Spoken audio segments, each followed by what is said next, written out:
अस्सलाम वालेकुम गाइस, स्वागत है आपका मेरे यूट्यूब चैनल पर। तो आज की शुरुआत होती है इडली के बैटर से। जो मैंने सुबह उठते ही पहले देखा कि मेरा इडली का भाई बैटर तैयार हो गया या नहीं है। सॉरी गाइस, अभी मैं थोड़ा मराठी में बात करती हूँ क्योंकि मैं मराठी में ज़्यादा कम्फर्टेबल हूँ। नंतर मी झाडू मारून घेतलं। आता मी बघणार अब्रार आमचा उठतोय का नाही। दररोज सकाळची हीच धावपळ असते, असं सगळ्यांच्याच घरी असणार आहे। प्रत्येक गृहिणीला हीच धावपळ असते, सकाळी उठा, नाश्त्याचं बघा, मुलांना शाळेसाठी रेडी करा, देन मुलं लवकर उठत नाही, त्यांच्या मागं लागा, आपली कामं करा। माझी 2 मुले आहेत, सकाळची सुरुवात मी नेहमी किती उशीर होऊ दे लिंबू पाण्यानेच करते। मग मी बॅटर बघितला हलवून की म्हणजे व्यवस्थित रेडी आहे की नाही, तर माझं बॅटर छान फुललेलं आहे, त्यामुळे छान स्पॉन्ज अशी इडली तयार होते। नंतर मी चहा टाकला, कारण मुलाला माझ्या चहा लागतोच कंपल्सरी, कारण दूध सकाळी घेत नाही, संध्याकाळीच दूध लागतं आहे। इडली मी पातेल्यावर चढवलेली आहे, झाकण बंद केलेलं आहे, बघू शकता तुम्ही गाईज।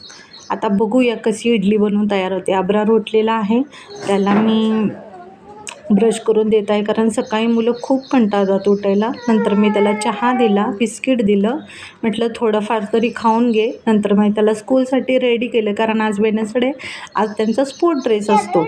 तरी माझा मुलगा खूप गुणी आहे, त्याला उठवल्या उठतो, थोडा कंटाळतो, खरं आता काय करायचं, सुरुवात तर करायला पाहिजे। नंतर मी खोबऱ्याची चटणी करायला घेतली, पण कधीही मी ते तेल किंवा मोहरी घातली ना, तर कढीपत्ता घालण्याच्या वेळेस एकदम जाळच होतो। असं प्रत्येकाच्या ठिकाणी होतं का?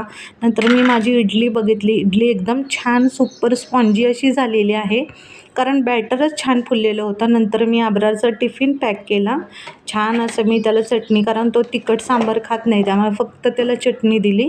आता अब्रार निघालेला आहे, तर मी त्याला स्कूलच्या रिक्षासाठी सोडून येणार आहे। आता मी त्याला घेऊन जाते स्कूलला सोडायसाठी। नंतर मी त्याला बाय केलं, त्याची टिफिन पॅक त्याला दिली आणि तो आता निघाला आहे स्कूलला। मी त्याला बाय करत होती, खरं तो माझ्यावर रागवलेला, त्याने मला बायच केलं नाही, कारण त्याला आज स्कूलला जायचं नव्हतं।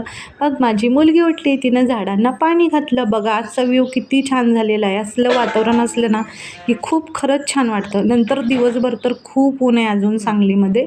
नंतर मी मसिऱ्याला इडली चटणी खायला दिली। मी तिला विचारत होते तिला कसं वाटलं, तर तिला खूप आवडली। मग मी मस्का हलवायला घेतला। शाळेमध्ये आज तर स्कूलमध्ये त्यांचे स्पोर्ट ड्रेसच आहे, खरं 2 वेण्या कंपल्सरी असतात। मी 2 वेण्या तिच्या घातल्या। नंतर जरा आपलं बरं वाटावं म्हणून मी सॉन्ग बघत होते, 10 मिनटं तेवढंच विसावा, सकाळी तर वेळ मिळतच नसतो। मग मिस्टर आले, त्यांना नाश्त्याला दिलं। आता मसिरा चाललेली आहे स्कूलला, आता ती गेली, आता मला पुढच्या कामाला सुरुवात।